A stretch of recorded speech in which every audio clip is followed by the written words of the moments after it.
Hello and welcome to It's Your Life Own It. My name is Marissa. I am your host. And taking center stage and owning it with me this morning is Jeffrey Berger, and he's Abundance and Optimum Wellness Transformation. Oh my God, he is incredible. He's one of our Own It contributing writers, and we're going to have a really good time during this live. And I'm so excited to have him with us today. Jeffrey, come Good on morning. in. Good morning on a Sunday. How are you? Yes. Sunday, Monday, Tuesday, Wednesday. So excited to be Exactly. here with you. Really enjoyed our conversation backstage as we were coming in today. And just want to Yeah. say, share with our audience. Some of you seen Jeffrey live with us during the It's Your Life Own It segment that's on Monday mornings. And then some of you haven't. And so, in order for you to catch up with where we are, I would like for Jeffrey, if you would just share with our audience a little bit about your upbringing before we dive into the heartbeat of the show. Share a little bit about your upbringing and your background. Sure, no problem. So, I think that I have come from a typical family structure. I grew up in the country. I have four brothers. We went to church on Sundays. It was the typical leave it to beaver lifestyle, if you will, especially being raised back in the 50s and the 60s as a kid. And it was relatively a strict upbringing, if you will. And those Catholics, it's ruled by that 12-inch ruler with the clapping on the knuckles by the nuns. Ooh. So yeah, and my father was a part owner of a lumber company, and which really allowed mom to stay home and raise the five kids. As opposed to what's really going on today. And so with that, the typical thing of going to school, being in sports, I was involved with theater. I took piano lessons, and it was competitive growing up. With four brothers and a twin brother. I do have an identical twin. Uh, where we both were at the point where he had his friends, I had my friends, and we kind of traveled our own path, if you will. We were both involved with sports. He was not involved with theater. He did not do piano. Um, but in the fall, I was soccer, gymnastics, and he was football. In the winter, I was swimming and diving, and he was basketball. I tried basketball for 1 year, and I'm like, no, this is not for me. And then we did both compete in track, but in separate events. So then I graduated with an advanced Regents diploma rather than a local diploma. And the advanced Regents basically it lets those students who show additional skills in math, science, and languages other than English be more competitive. So that was the upbringing up until I graduated high school. Well, we have a lot in common. I did performing arts. Yep. I didn't swim and compete, but I did take swimming in high school. Um, I'm not sure if it's true or not, but I've been told I was a twin. My twin didn't make it through birth. I have to find out if that's legitimate because my Oh, mom, yeah, she passed away, so I don't have the opportunity. But all through my childhood and growing up, I've always been told that. I do have to figure that out. So performing arts is theater. Didn't do soccer, but I did do gymnastics. oh Didn't wow. do track, but I even competed in the Ohio Olympics and Oh got nice. yeah, got 13th place. So not too bad for someone who's trained by a street flipper, because my coach was a street flipper, and his name was Wayne Goodman, and he just wanted to do something good for the community and started a gymnastics Awesome. team through the Plainfield YMCA. And we was flipping, boy. I loved it. I love it. So we do have a lot in common. But you said something that was important back in the day, and that was that there was a lot of structure in the family. a Hmm. lot of structure in the family. You took some, you understood it was competitive, so you took your academics and your schooling and your extracurricular activities very seriously. Um, Right. yeah, so talk to us a little bit about what your upbringing and how did things evolve to where you are today. What was your journey like? So yeah, the journey was. I'm going to say it was a high-end roller coaster ride through life, and I am grateful to being here today. So, you know, when I was a teenager, I was actually struggling with my own identity. And as you know, I have exposed this, previously, but I was molested as a young teenager and was having a very difficult time dealing with that, which led to two attempted suicides as well as chemical dependency. And so that was part of my growing experience earlier on in life, which kind of took me in multiple directions. But we were always taught, go to school, get an education, and go find a nice, safe, secure job. And that is what we were drilled in and day out. So yeah, I did that. I graduated high school and went into college. I was actually in pre-med, and Mm, but wow. I just it didn't. I was at the during that time. I was like, am I doing pre med because my parents want me to, or is it because I really want to? So I actually left the program and went to another school and ended up, this is not for me. So long and the short of it is, I ended up going to the University of Buffalo, and I was in the performing arts program, which is where my passion was really performing. I took years of classical piano, and I got to my last year of college, and I had the opportunity to audition for a dance company in New York City, and I ended up going to New York City auditioning, and I got into the New York City Jazz Company. So with that, I ended up leaving college because you don't need a degree to perform or audition, because they don't look at your Right. degree. They look at you physically. Can you sing? Can you dance? Can you act? Type of thing. So I moved to New York City to pursue a performing arts career. And then from there, I was performing, I was working, because as you know, young artists, starve. And so I was climbing that ladder during that journey. And it was then that unfortunately I had started to get involved with chemical dependency before I left for New York, because of the pressure of what was going on in me mentally, but also my surroundings. People Mhm. in the arts, they're known to party, they're known to do all that kind of stuff. So it was more of a peer pressure, and I didn't have the strength to really hold back from that. So um, during my stay in New York, I did get into some really bad stuff, and thank God I'm still here. But I learned from that.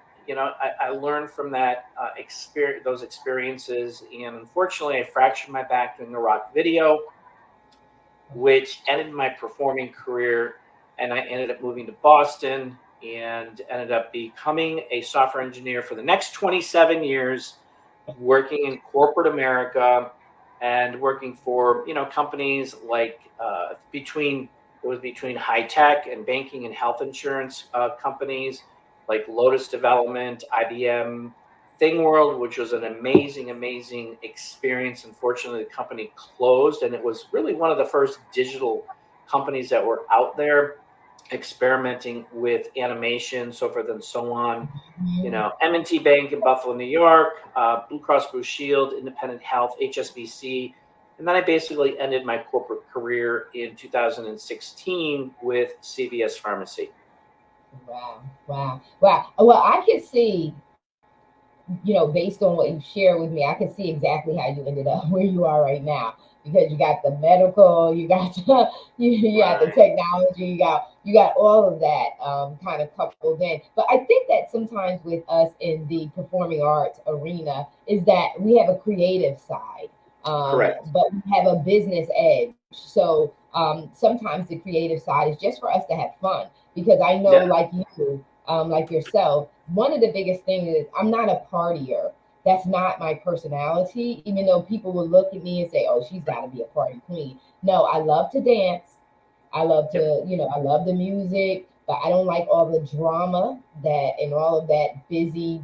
I don't like Right. all of that. So that part I don't like. So I know why I ended up where I am today, because I would love to do a little performing arts, and I'm looking at going and doing that again, just as an outlet, because you have to Sure. let some things out. You have to. There's some stressors that can't be let out by watching a movie or a walk. If you have this part of you who loves to dance, like I want to take Hmm. some ballroom dancing classes. I also, because I'm looking at some of the activities that are here, I want to kind of get involved in those, and there's an outlet to that. But I want to trickle back. I want to Sure. go back a little bit about your experience with the molestation and all of that, because we look at mental health, right? And we don't sometimes allow people the space to process some of the things that they've gone through, because of our tolerance level or our ignorance or our Yeah. lack of belief in what they've actually gone through, and things like that. And this is another part of, even though it's not a direct connection with what you're doing today, but it is a part of, you got to heal that part, right? Right. You got to Yeah. process Absolutely. that. You have to whether that is messy for someone else or not. And I think that sometimes for us, because you talk about environment, and even in the class that we're in together, we that's one of the biggest things that the coach is talking about is the environment, and how it's so important for us to recognize for our own self, right? Right.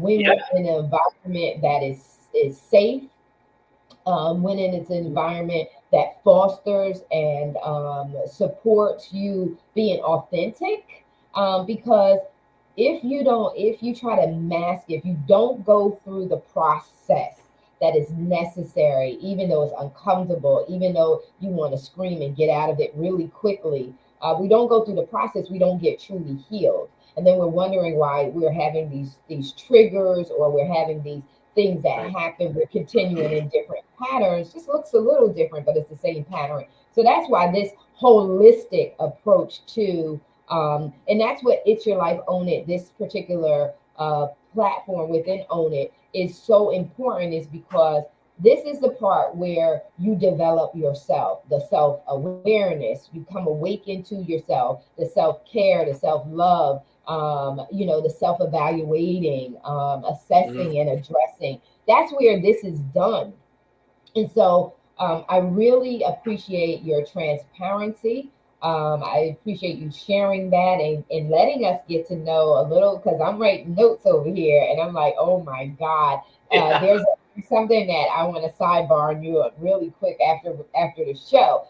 But I want to talk about that journey. So you went through the competitiveness. You got yourself academically prepared. You went in. You tried the theaters. Well, talk to us about what was the shift. You worked with this company, the pharmaceutical company, and then you something triggered in all of that to cause you to shift over into entrepreneurship and taking full ownership of every area of your life, whether it's health, whether it's financial wellness, and it's walking in this entrepreneurship role. Share with us the shifting from working for the pharmaceutical company and where Yeah. you are right now. Okay. Sure. Well, throughout my career, I had always thought that I had, found my niche, if you will, because I couldn't perform professionally. However, I was able to perform at a community theater level. Um, pretty much every year. But of course, theater doesn't pay unless you're a big star. So with that, being a software engineer was providing a type of stability for me from a financial perspective so I could have choices. However, as I was going through my career, I noticed that there were subtle changes within the corporate structure, and that as time went on, the environment was not becoming friendly as it was in the beginning, because we're young, we're vibrant, we're doing a lot of things, and the pressure started to come on board. And during the last 10 years, it really started to sink into my head that am I doing the right thing here? Am I getting purpose out of this? And thinking about, well, I'm working for a company, I'm busting my butt for 60, 70, 80, 90 hours a week. I have no work-life balance, and I'm putting more money into the pockets of the shareholders than I am into mine. And the salary increments on a yearly basis were minimal to sometimes none, because of, well, we're having financial problems and the economy is bad. But when you see your manager coming in with a brand new BMW or whatever, it's like, wait a minute, I thought they were having financial problems. But the last 10 years, it really started to eat away at me, because the last suicide attempt, I actually woke up 3 days later in my apartment, because I was out for 3 days. And that was kind of a turning point for me to say, well, this isn't heaven, it's not hell, it's not purgatory, it's my apartment. And so I said to myself, well, maybe there's a bigger purpose. Maybe I'm supposed to be here for a reason, but what is that reason? And that's as I said, the last 10 years, I started to reflect back to that, back in the 80s, that was when that happened. So I started to really dive into myself and kind of look at, where do I really want to go, and how do I want to leave this world? Do I want to leave this world as a software engineer and putting money in a pharmaceuticals company's pocket, or do I want to make a difference myself? So that kind of led up to me leaving in 2016, because as we get older, and I've experienced this, that corporations let people go who are in their 50s or early 60s before retirement. And some corporations, if you don't leave at 65, you don't get your retirement. Some people's retirements were taken away, so they had no retirements. And I'm like, oh my God, this is like insane. And but the last 3 years of corporate within this company, CVS Pharmacy, it was a hostile work environment. No matter what I did, it was wrong. And although my colleagues, I led multiple projects, up to 13 projects at a time. The software, the development managers, the marketing managers were all giving me high praises, but my boss was not. And it was, okay, she's pushing me out, she's pushing me out, she's pushing me out. So I got so stressed out, because being a software engineer, and quality assurance, your attention to detail. So I'm like really anal about detailed, specific details. And I ended up being out of work for 6 months because of stress, anxiety. It started to depress me. It started to impact my health significantly. And so after the 6 months, it was like, oh my gosh, stress-free. I'm healthier. I've got a good mindset. I'm driving into work, and then it starts. It starts again. Stress, anxiety. And I'm like, oh my God, I'm going back to work. Am I going to go back into the same environment that has been, it's never been reprimanded, and this type of hostile work environment has never been addressed by upper management and human resources to talk with this specific manager and another individual in the organization who was a catalyst as well. But my mind was going, blah, blah, blah. It was going like this, really, really fast. And I walked into work on my first day back. I walked into my boss's office. I said, you know what? I'm done. I don't need this bullshit from you. I don't need the hostile work environment. I don't need to come back to work and deal with your crap on a day-to-day basis. Effective immediately, I resign. And she looked at me and said, you can't resign. I said, you have to give 2 weeks notice. I said, who said? You said? Forget it. Goodbye. I'm out of here. I went, packed up my bag, and I left. And I never went back. And that was the start of, my journey to something else. What was it going to be? I have no clue. Yeah.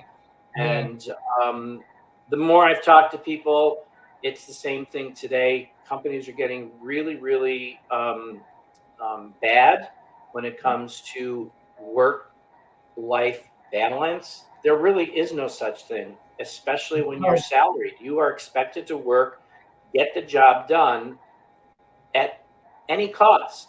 And and that's why we have, I think I know we have a lot of disruption in the family because the mother or the father are always working and there's no time at home. So it has split that family unit where back when I was raised, moms are at home. Today, people are working 2 and 3 and 4 jobs just to make ends meet.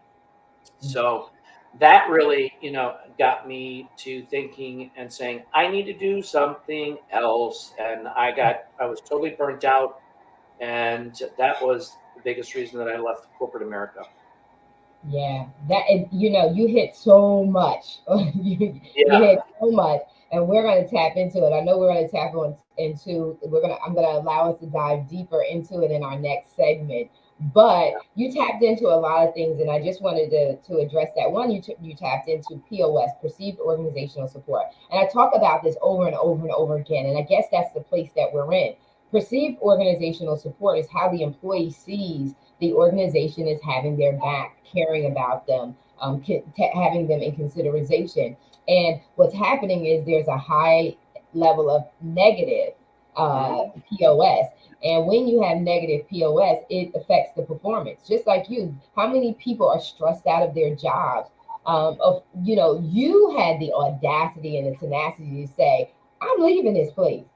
You and I both, because that's exactly what I did with my last job. It wasn't, and I'll say it, I didn't have, in 2018, when I resigned from Princeton University, I did not have a plan of how this was going to play out. But I had options in the sense that I knew I valued myself enough and I had already worked for myself to know that there was an option for me. When people are in a place where they don't have options, they're stuck there. They're stuck in that vicious cycle.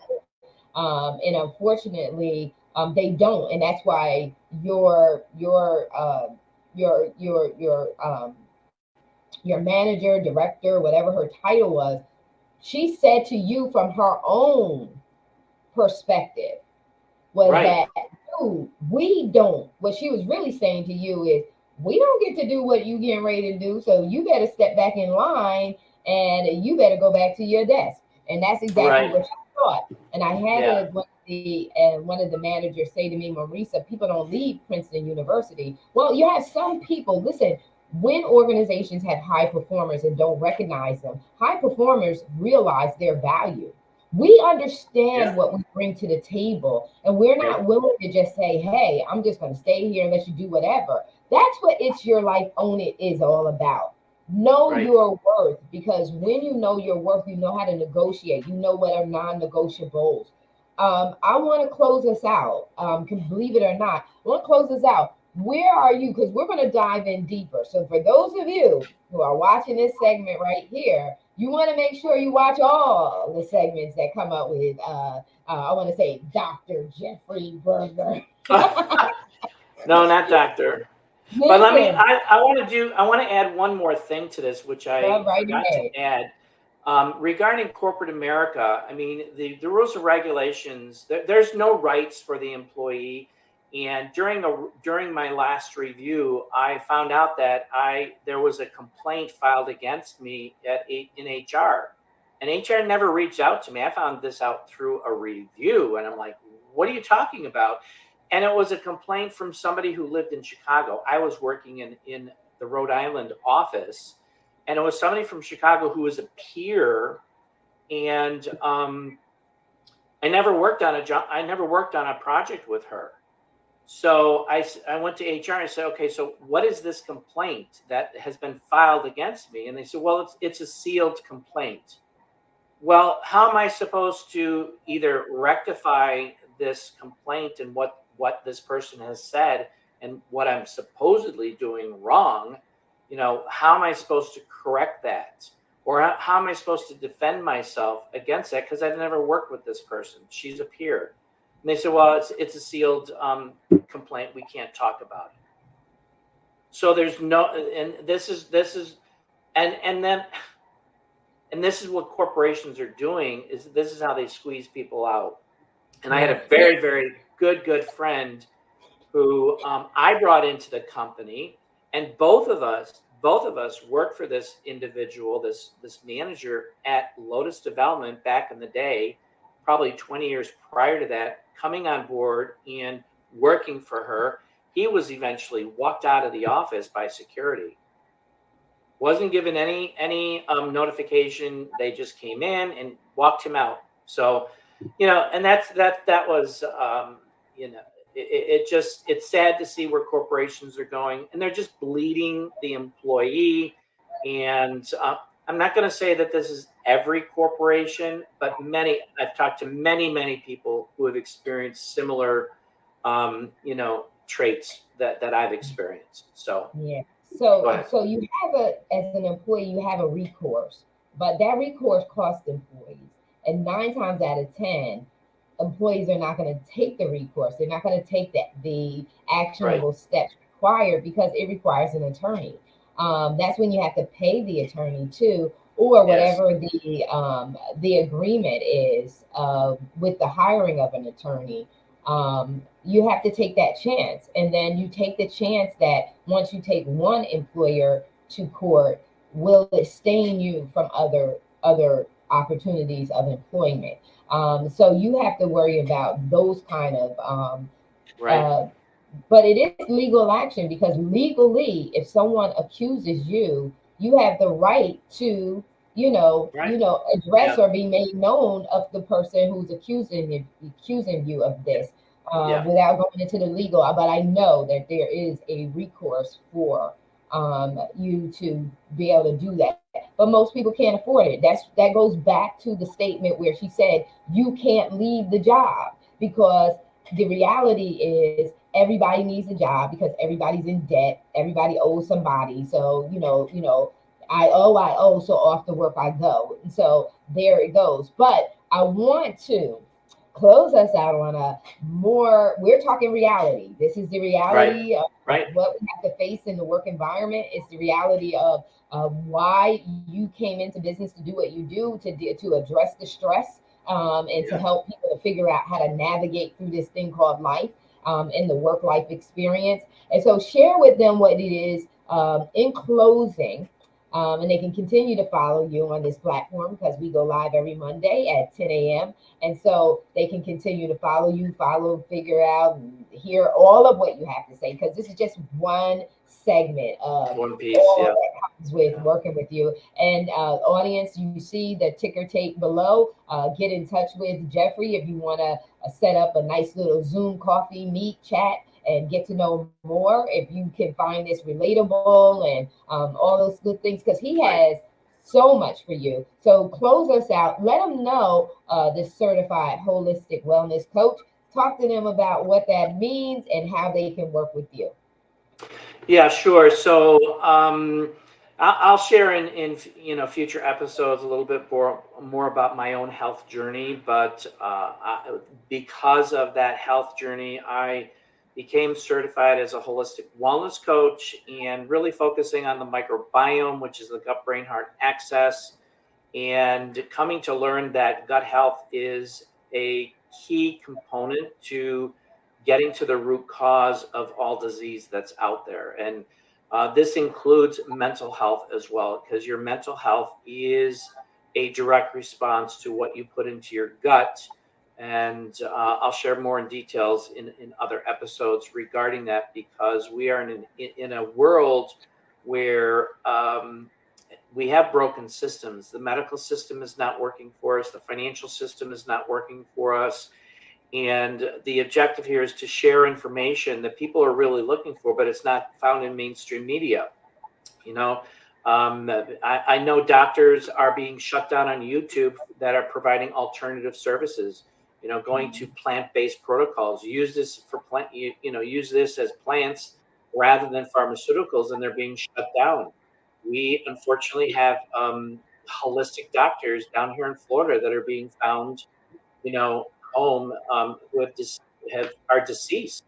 And why are they deceased? They're healthy human beings. So with this, it's bringing awareness and bringing light to that hope, because I was looking for hope back in 2018, 2019, and I found that hope. Now I want to share it. I want to pay it forward. And that's what this is all about, is bringing awareness, because there are too many robots out there. We're told, do this, do that. This is what you're supposed to believe in. We're here to help you, when in fact that they're really not. And that's the purpose of my journey, is to make a difference and help people change their lives physically, mentally, emotionally, spiritually, and financially. Yeah, and I love what you're doing, and the products and things that I have used that you have recommended have been tremendous in my life, and given me the, remember I told you, no naps during the day, how to have Right. naps and Yeah. just energy, and the whole combination of how you put it together, just life changing. And I truly appreciate you. I no longer have the hot flashes or anything like that. And just so grateful for, you see me, I didn't break out in the sweat. The AC is not on. I feel very regulated.